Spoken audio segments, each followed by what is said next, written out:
दोस्तों, आज की कहानी है सुखिया और दुखिया। बहुत समय पहले की बात है। जंगल के करीब एक गांव में दुखिया और सुखिया नाम के दो लकड़हारे रहते थे। एक सुबह जब वे जंगल में लकड़ियां काटने गए तो उनकी आंखें फटी की फटी रह गई।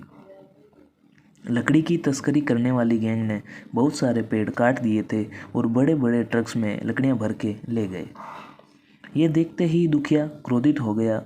देख सुखिया, क्या क्या इन तस्करों ने, मैं इन्हें छोड़ूंगा नहीं।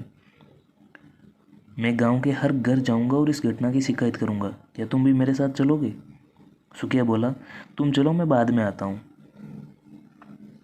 दुखिया हैरान होते हुए बोला, बाद में आता हूँ? क्या मतलब है तुम्हारा? इतनी बड़ी घटना हो गई और तुम हाथ पे हाथ धरे बैठे रहोगे? चल के सबको इसके बारे में नहीं बताओगे? जो मन करे वो करो, मैं तो चला। और फौरन दुखिया गांव के वरदान के पास जा पहुंचा। आप यकीन करेंगे, उन दुष्टों ने रातों रात सैकड़ों पेड़ काट डाले। मैं कुछ नहीं जानता, इन्हें सज़ा मिलनी ही चाहिए। किसी भी तरह से उनका पता लगाइए और उन्हें पुलिस के हवाले करिए। और इसके बाद दुखिया घर घर जाकर यही बात बताने लगा और साथ में सुखिया की भी शिकायत करने लगा कि इतना कुछ हो जाने पर भी उसे कोई फ़र्क नहीं पड़ा और वो इसके लिए कुछ भी नहीं कर रहा है। गाँव वाले भी क्या करते, उसके बाद सुनते और ढांढस बंधाकर अपने अपने काम में लग जाते। ये सब करते करते शाम हो गई और दुखिया अपने घर लौट आया। अगली सुबह वह फिर से सुखिया के पास गया और कहा, आज मैं इस घटना की शिकायत करने कोतवाली जा रहा हूँ, क्या तुम नहीं चलोगे?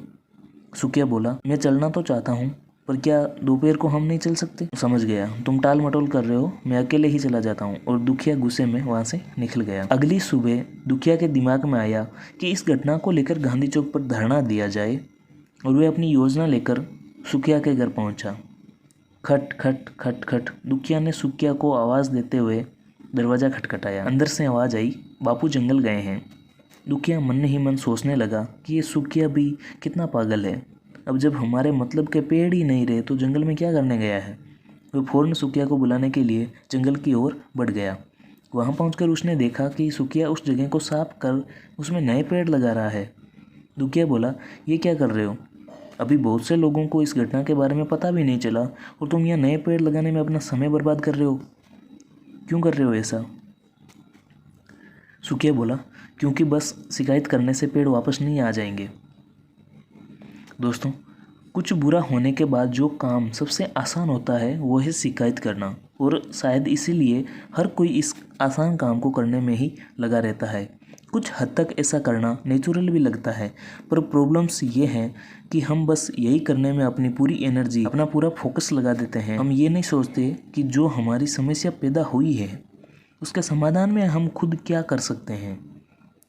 क्या गली में कचरा फेंकने पर हम खुद एक डस्टबिन लगा सकते हैं? क्या गली में कचरा फैलने पर हम खुद एक डस्टबिन लगा सकते हैं? क्या ट्रैफिक जाम कम करने के लिए हम कार की जगह मेट्रो से जा सकते हैं? क्या जंगल कटने पर हम पेड़ लगा सकते हैं?